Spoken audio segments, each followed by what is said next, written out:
Wednesday, July 5th, and this is your coffee break on the HAN Network. I'm Kate Czaplinski with the latest local news and back after a holiday break with the latest news, including a heated town council meeting on Monday in Stratford. Frank Reed will have a look at your forecast and a Nutmeg sports update later on, and Donald Lang will join us to take a look back on this day in history.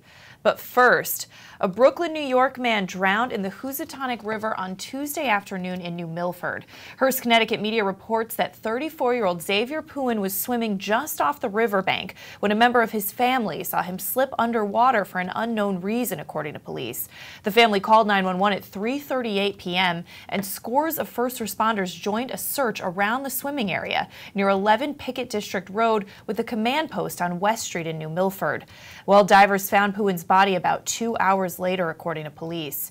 Now, the search drew the efforts of half of a dozen town agencies, including the New Milford Police Dive Team, Newtown Underwater Search and Rescue Team, as well as the State Department of Energy and Environmental Protection and a helicopter from the Stratford Police Department. Now, the Office of the Chief Medical Examiner will be conducting an investigation. And in other news, Milford police have released details on a death Saturday night on Forest Road. Police found 61-year-old Gary Lenouette unresponsive around 11 p.m. Police said he died from acute complications due to a severely damaged heart and that he had been walking home at the time of that heart attack. Once he was identified, his family was immediately notified, police said. And tragic news out of Bridgeport over the weekend. A 2-year-old girl pulled from a pool Friday afternoon has died. Police Chief Armando Perez confirmed to the Connecticut Post that the girl, who had been on life support, died Sunday night at Yale New Haven Hospital. Police have not released the name of the family or the girl. Police said she was pulled from a swimming pool by her mother at a May Street home at about 2:30 in the afternoon Friday. The girl's mother performed CPR until emergency responders arrived. Initial police dispatch reports characterized the incident as a drowning. On Friday evening, Perez said the incident looks like an accident based on the Detective Bureau's investigation. And in other news, former Trumbull Board of Education chairman and State Board of Ed member Stephen Wright will be spending 4 months in jail as a result of a guilty plea in one of the 4 drunk driving arrests he accumulated in less than 2 months earlier this year. Now, according to the State Department of Justice, Wright, who's 62 years old, has pleaded guilty to DUI and driving with a suspended license in connection with his arrest April 10th in Stratford. Now, he was sentenced to 18 months in jail, suspended after 4 months, plus 3 years probation, and also issued to pay $1,400 in fines and court fees. Now, although the April 10th arrest is the first one to be settled, it was the last to occur chronologically. Wright was arrested on drunk driving charges February 22nd in New Haven, February 27th in Shelton, and May 17th by State Police Troop I, which is based in Bethany. Wright was also arrested April 20th and charged with failure to appear in court after no showing for a preliminary hearing on the February 22nd arrest. Wright has pleaded not guilty to all the remaining charges, and his next court date is July 7th in Norwalk. And state police are investigating after a pedestrian was killed on July 4th in Pomfret, and they're asking for the public's help. On July 4th at about 10:04 p.m., troopers responded to Route 44 near Route 97 in Pomfret for a reported motor vehicle versus pedestrian crash. Now, upon arrival, troopers learned that 2 pedestrians and their dog were walking west on the road when the dog was struck by a passing vehicle. Now, the 2 pedestrians, a 36-year-old female and a 15-year-old male, were stopped in the travel lane tending to their injured dog when they were struck by a second vehicle, a 2007 Infiniti sedan. Following the collision, the 15-year-old male was thrown to the westbound shoulder and suffered apparent severe head trauma. He was transported to Day Kimball Hospital for further evaluation and treatment, and the 36-year-old female was also thrown to the westbound shoulder, where she was pronounced dead on the scene. Now, the operator stopped the Infiniti, and no injuries were reported to the Infiniti operator or occupants. But police say anyone who thinks they may have any information, may have witnessed the crash, or may have information regarding the vehicle, operator, or pedestrians immediately before or after the crash is urged to call state police at 860-779-4900. And in other news, Monroe Fire Marshal William Davin reports that Friday proved to be a busy day for the town of Monroe's 3 fire departments. He said the departments responded to a total of 7 calls in 8 hours, with 2 calls being active fires. Now, one of those fires destroyed the contents of a shed on Monroe Turnpike consisting of 2 lawn tractors. He said the shed fire was caused due to a tractor that had recently been used and been put away several minutes prior to the fire starting. The second fire heavily damaged a basement of a home on Mustang Drive. In addition, firefighters responded to 2 houses struck by lightning and 3 residential fire alarms. Davin stated the structure fire was due to severe thunderstorms that went through town Friday night and was determined to have been caused by lightning. Davin estimated the damage to the structure at roughly $100,000. Stevenson Fire Chief John Howe commanded approximately 33 firefighters on the suppression efforts of the fire on Mustang Drive, and due to the lack of hydrants in the area, out-of-town tankers were requested from Newtown, Oxford, and the Shelton Fire Departments, in addition to the town of Monroe tankers. And in Stratford, there were fireworks of another kind on Monday. What was intended to be a short Stratford Town Council meeting before the Independence Day holiday became a continuing budget debate that ended with no spending appropriation for the 2017-2018 fiscal year. Now, there was also a shouting match that led 2 councilors to leaving the council chambers temporarily.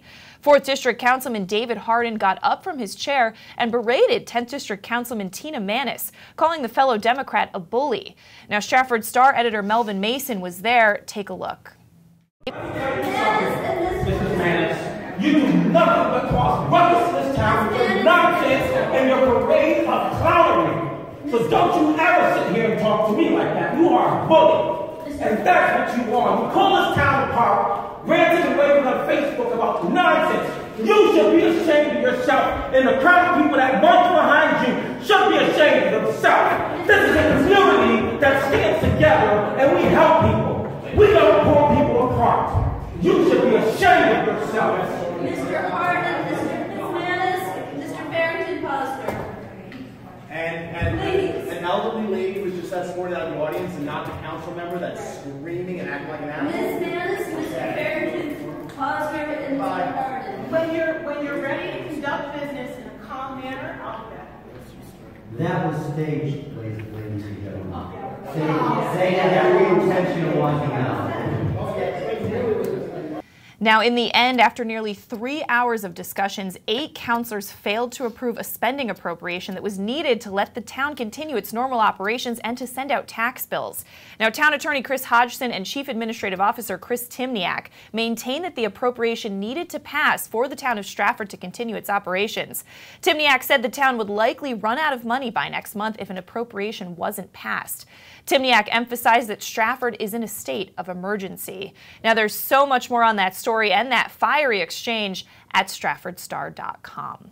But let's switch gears now, throw it over to Frank Granito to get a look at the forecast, which has been pretty great so far. It is another nice one out there today, Kate. Pleasant conditions coming along out of the holiday weekend with mostly sunny skies. We're having low humidity, an expected high of only 85 degrees.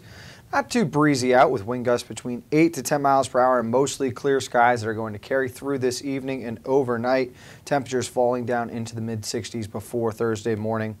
Cooler out tomorrow with temperatures in the low to mid-70s during the day. We're going to see periods of sun and clouds through the morning with a chance for increasing cloud cover later in the afternoon. There could be a possible passing shower as well. Those overcast skies continue on tomorrow night and into Friday morning with a thunderstorm or 2 overnight. Rainfall from Thursday night continues Friday morning. A few scattered showers before noon, but it will dry out by the afternoon. Overcast skies hang around. Humidity levels are on the rise. We're going to see temperatures in the mid to high 80s, but it should start to clear up overnight and cool off as well before we head to what should be another beautiful weekend. That's going to do it for this weather update. Let's go back over to Kate. All right, thanks so much, Frank. Well, we're going to step out for a break. When we come back, Donald Eng will take a look back on this day in history. Frank has your Nutmeg Sports Update, and there's more local news after this. Celebrate summer with fresh, made-to-order picnic boxes from Walter Stewart's Market. We have delicious summery selections from buttermilk fried chicken to grilled lemon chicken kebab, grilled shrimp Caesar salad wraps, or lobster salad rolls. Our easy-to-carry picnic boxes come with your choice of a meal, as well as a dessert, beverage, and utensils. Order online for simple pickup options. Walter Stewart's Market, 229 Elm Street, New Canaan, and online at stewartsmarket.com. Did you know heart attacks and strokes are the leading cause of death in America? Protect the health of you and your loved ones. Talk to a doctor about heart disease. Hi, I'm Dr. David Pazer with ProHealth Physicians, encouraging you to stay informed about health matters that affect you. ProHealth Physicians is on the pulse of social media to share information about health and nutrition with the community. Get up-to-the-minute alerts, including ProHealth Physicians news and upcoming events. Connecticut's leading group of primary care doctors is just a click away. I can't believe it. Well, Dad, you did it. You sold 160 cars. Ready to go back upstairs now? I think it's time. I wonder how the boys are making out in their new office. Not what I had in mind, Kyle. What, Dad? Maybe we should retire. Right now, lease a 2017 Rogue S for only $139 a month. Isn't it time you got Millerized? If you've ever thought about owning a motor coach or learning about what it's like to travel the open road in superior style and comfort, then contact Dave's RV Center in Danbury, Connecticut. Offering the best quality Class A motorhomes from Newmar, travel trailers and fifth wheel lines from Surveyor, and a toy hauler line from Work and Play. Choose from Newmar's Gas Line, Baystar and Canyon Star, or from Newmar's Diesel Line, Ventana and Dutch Star. And with unparalleled service and maintenance, Dave's RV is committed to keeping you and your motor coach safely on the road and enjoying it to the fullest. Stop by their showroom, 2 Industrial Plaza Road, Danbury, Connecticut, or call 877-483-3866. Want a new experience in car buying? Scap Chrysler Dodge Jeep Ram with one of the largest inventories of new 2- and 4-door Wranglers. We are Connecticut's Wrangler headquarters. Come visit our new Ram Truck Center. Browse our websites, scapchryslerjeep.com or scapdodge.net to find the new Jeep, Chrysler Dodge car, minivan, or Ram truck you've been looking for. Just 2 miles from both I-95 or the Merritt Parkway exit 44. Save thousands right now at the Summer Clearance event. Going on now through July 31st. If you're watching this broadcast, you're not alone. The HAN network is available for 200,000 Connecticut cable customers on the Frontier network, and we've also reached more than 2 million viewers on our free live streaming sports, news, and entertainment broadcasts. To reach our rapidly growing audience, contact Advertising Director Jessica Murrin at 203-273-7312 or email jessica@han.network. Welcome back to this July 5th edition of your coffee break on the HAN Network. Time to take a look back on this day in history with Donald Eng. Don. Well, Kate, it was a sporting upset for the ages. First, though, we go all the way back to 1687 when Isaac Newton publishes the Philosophiae Naturalis Principia Mathematica, also known as just the Principia. Now, the work was revolutionary in that Newton applied mathematical principles to science, which seems obvious today, but it was revolutionary then. Principia also was the first work that hypothesized that celestial bodies, like the sun, could exert force on objects, like the Earth, even though they were not touching each other. In 1775, the Second Continental Congress adopts the Olive Branch Petition. Now, this document affirmed American loyalty to the Crown and asked for an audience with the king to address the delegates' grievances. George III refused to read the petition since he considered the Congress to be an illegitimate assembly, and he declared the colonies in revolt the following month. Having literally rejected their olive branch, Congress began moving inexorably toward declaring independence. 1996, it doesn't seem that long ago, Dolly the sheep is the first mammal cloned from an adult cell. Now, the cell used as the donor for the cloning of Dolly was taken from a mammary gland, and production of a healthy clone therefore proved that a cell taken from a specific part of the body could also recreate an entire individual. By the way, Dolly was cloned from a mammary gland. That's the root of the name. She was named after Dolly Parton. Finally, now we go to 1975 in London, England for this. 2 championship points for Arthur Ashe. That's it! And he's done it. He really has done it.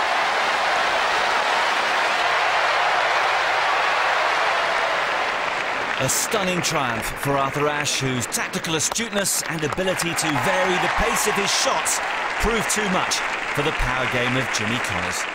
Arthur Ashe becoming the first black man to win Wimbledon, defeating Jimmy Connors in what was a monumental upset. Ashe remains the only male black tennis player to win any major tennis tournament. He also won the U.S. and Australian Opens in his career.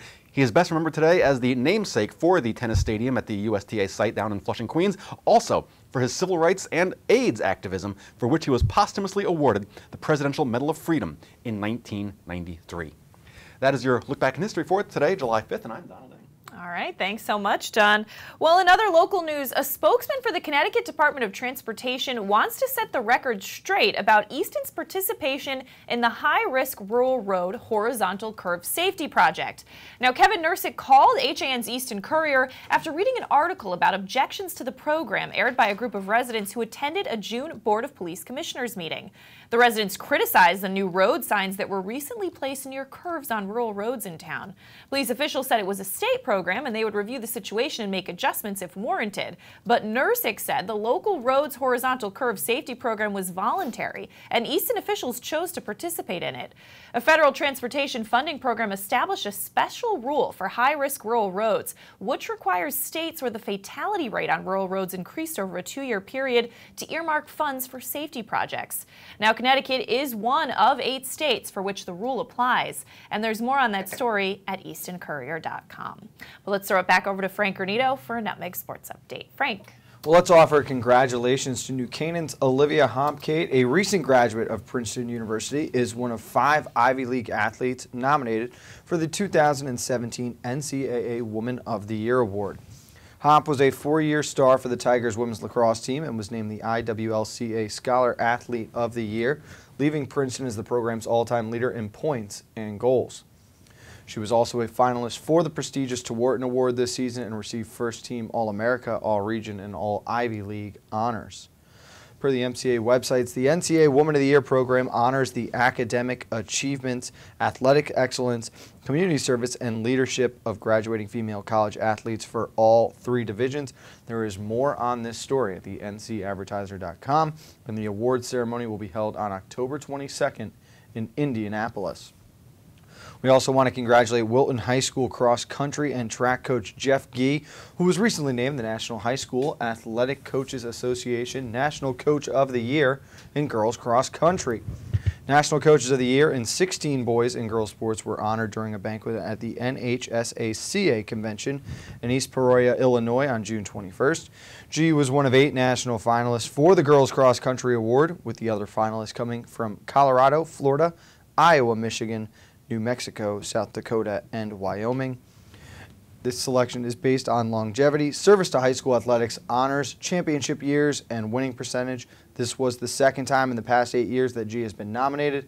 Did not win in 2009. He just completed his 29th season, Kate, and the Wilton girls in that time have placed in the top 3 at the FCX championships 24 out of 28 times, including winning 8 FCX titles and 7 FCX second place finishes. So congratulations to both Coach G and Olivia on those awards. We'll have more on that later this afternoon on Nutmeg Sports. That's going to do it for this Nutmeg Sports Update. Let's go back over to Kate. All right, thanks so much, Frank. Well, the project to build a pedestrian bridge to connect the train station with Wilton Center is still tied up in the permit process at the State Department of Transportation, but it got a small push forward from the Wilton Planning and Zoning Commission during its meeting on June 26th. The commission unanimously approved an agency referral on the project for the Board of Selectmen. That means it cleared the project for construction, finding no issues with town plans or zoning regulations. Now, the bridge will make it easier to get from the train station to the town center, according to Joe Fateni, chairman of that commission. The plans for the footbridge are being held up at the State Department of Transportation level, awaiting permits from various state agencies that rule over the train station land and the Norwalk River, which the bridge must span. But there's more on that story at wiltonbulletin.com. And just weeks after revealing a portrait he had painted of Grammy-nominated artist Lil Yachty via Twitter, one Shelton man decided to deliver the creation himself to the musician at a meet and greet in New York City last week. On June 15th, when the founder of ICD Studios, located on Center Street in Shelton, Flan Manley, revealed one of his latest pieces of work to the internet, it went viral. Yachty, who's 19 years old, was nominated for a Grammy in 2017 in the category of Best Rap Collaboration on a song called Broccoli with another artist. Now, Yachty's first studio album is called Teenage Emotions and sold 48,000 copies in its first week of release.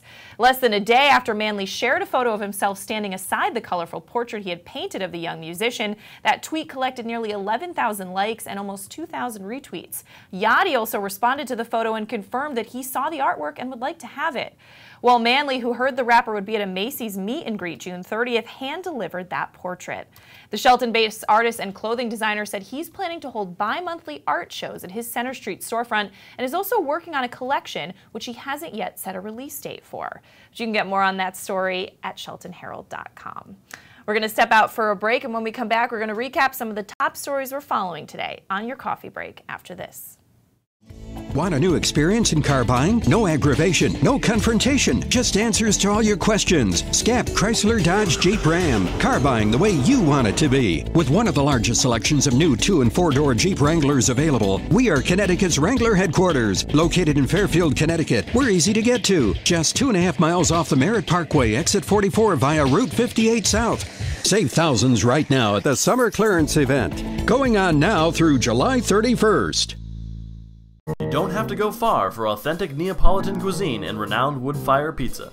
Pizzeria Loretano of Bethel is a contemporary Italian bistro, specializing in authentic wood-fired brick oven pizza Napolitana. Pizzeria Loretano was named one of America's top 1,000 Italian restaurants in 2008 by Zagat, and recommended by Jane and Michael Stern on National Public Radio's Splendid Table. Located close to the Bethel Cinema, we focus on quality, and our food is always made to order. Join us for live jazz Sundays from 6 to 8. Find our schedule, menu, and more at pizzerialoretano.com and like us on Facebook. At InSports Trumbull, the game is always on inside. Registration is now open for our fitness training programs for high school athletes. The InSports Performance Center is offering blast speed classes, athletic functional movement assessments, and both men's and women's elite speed and strength training. Our premier programs help bring athletes to the next level. Call 203-268-1214 for more information. Like and follow us on Facebook. School's out, the weather is hot, and the fish are biting. Whether you're heading to the beach or out on a boat, stop in at the dock shop before you go to fill your beach bag or tackle box with everything you'll need for fun in the sun. A new beach cover-up, some sunscreen, or just some bait, the dock shop has you covered from either location. 51 Tokenique Road, Darien, 609 Riverside Avenue, Westport. And yes, you heard that right. Bait is now available in Darien and Westport. The dock shop, 51 Tokenique Road, Darien, 609 Riverside Avenue, Westport, dockshop.com. I'm Tracy Masella, a licensed clinical social worker at Silver Hill Hospital in New Canaan. Join me each month as we talk with experts on the front lines of the treatment of mental health and addiction. Straight Talk with Tracy, a Silver Hill Hospital production, airs at 12 p.m. on the second Thursday of each month here on the HAN network. Welcome back to this Wednesday edition of your Coffee Break on the HAN network. I'm Kate Czaplinski, recapping some of the top stories we're following today. A Brooklyn, New York man drowned in the Housatonic River on Tuesday afternoon in New Milford. Hearst, Connecticut media reports that 34-year-old Xavier Puen was swimming just off the riverbank when one of his family members saw him slip underwater for an unknown reason. The family called 911 at around 3:30 in the afternoon, and scores of first responders joined a search around the swimming area near 11 Pickett District Road with a command post on West Street in New Milford. Divers found Puen's body about 2 hours later, according to police. And that search drew the efforts of half a dozen town agencies, including the New Milford Police Dive Team, the Newtown Underwater Search and Rescue Team, as well as the State Department of Energy and Environmental Protection, and a helicopter from the Stratford Police Department. The Office of the Chief Medical Examiner will be conducting an investigation. And Milford police have released details on a death Saturday night on Forest Road. Police found 61-year-old Gary Lanouette unresponsive around 11 p.m. Police said he died from acute complications due to a severely damaged heart and they had been walking home at the time of that heart attack. Once he was identified, his family was notified immediately, police said. And tragic news out of Bridgeport over the weekend. A 2-year-old girl pulled from a pool Friday afternoon has died. Bridgeport Police Chief Armando Perez confirmed to the Connecticut Post that the girl, who had been on life support, died Sunday night at Yale New Haven Hospital. Police have not released the name of the family or the girl. Police said she was pulled from a swimming pool by her mother at a May Street home at about 2:30 in the afternoon Friday. The girl's mother performed CPR until emergency responders arrived. Initial police dispatch reports characterized the incident as a drowning. On Friday evening, Perez said the incident looks like an accident based on the Detective Bureau's investigation. And former Trumbull Board of Education Chairman and State Board of Education member Stephen Wright will be spending 4 months in jail as a result of a guilty plea in one of 4 drunk driving arrests he accumulated in less than 2 months earlier this year. According to the State Department of Justice, Wright, who's 62 years old, has pleaded guilty to DUI and driving with a suspended license in connection with his arrest April 10th in Stratford. He was sentenced to 18 months in jail, suspended after 4 months, plus 3 years probation, and also issued to pay $1,400 in fines and court fees. Although the April 10th arrest is the first one to be settled, it was the last to occur chronologically. Wright was arrested on drunk driving charges February 22nd in New Haven, February 27th in Shelton, and March 17th by state police in Bethany. Wright was also arrested April 20th and charged with failure to appear in court after no showing for a preliminary hearing on the February 22nd arrest. Wright has pleaded guilty to all the remaining charges, and his next court date is July 7th in Norwalk. And in other news, state police are investigating after a pedestrian was killed on July 4th in Pomfret, and they're asking for the public's help. On July 4th at about 10:04 p.m., troopers responded to Route 44 near Route 97 in Pomfret for a reported motor vehicle versus pedestrian crash. Well, upon arrival, troopers learned that 2 pedestrians and their dog were walking west on the road when the dog was struck by a passing vehicle. The 2 pedestrians, a 36-year-old woman and a 15-year-old male, were stopped in the travel lane tending to their injured dog when they were struck by a second vehicle, a 2007 Infiniti sedan. Following the collision, the 15-year-old male was thrown to the westbound shoulder and suffered a severe head trauma. He was transported to Day Kimball Hospital for further evaluation and treatment. The 36-year-old female was also thrown to the westbound shoulder, where she was pronounced dead on the scene. Now, the operator stopped the Infiniti and no injuries were reported to the Infiniti operator or the occupants.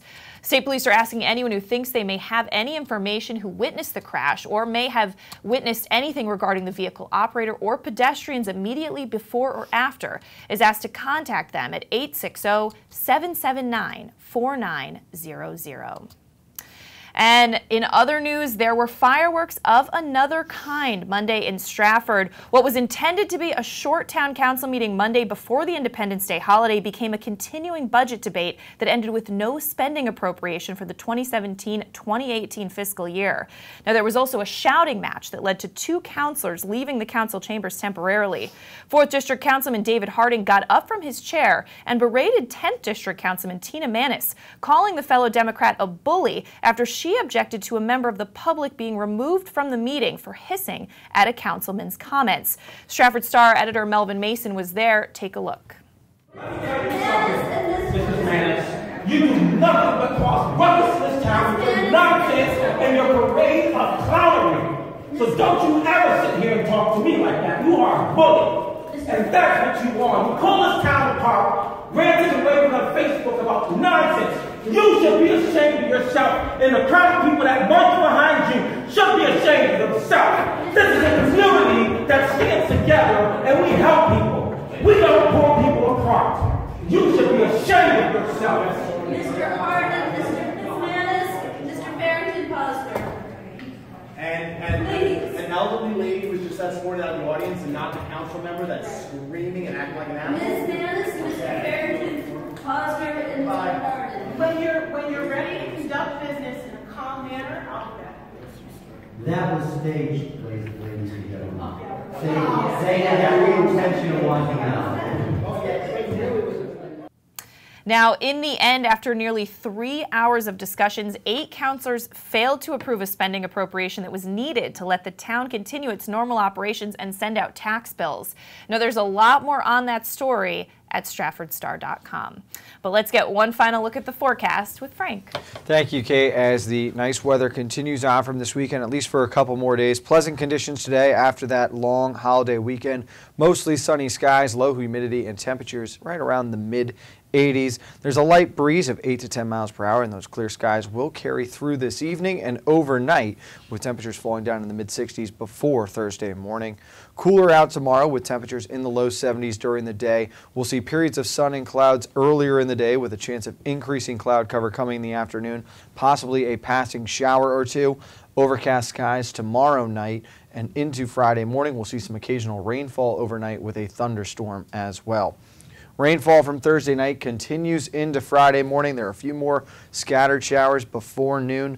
Conditions should be dry by Friday afternoon, but it'll be overcast with a thick cloud cover and a lot of humidity as it's a little muggy to end the week. But skies will start to clear up overnight, and we'll see another beautiful weekend heading our way in Fairfield County. That's going to do it for the weather. We're back at 2 o'clock with Kevin Coleman. We'll see you for Nutmeg Sports. All right, I like that we're already pretty close to the weekend since it's Wednesday. Yes, it's not a bad way to start the week. Much easier. All right, well, we're going to wrap things up here on your coffee break, but coming up at 2 o'clock, Nutmeg Sports, and we'll see you tomorrow with the latest local news at 11 on your coffee break. Enjoy the day.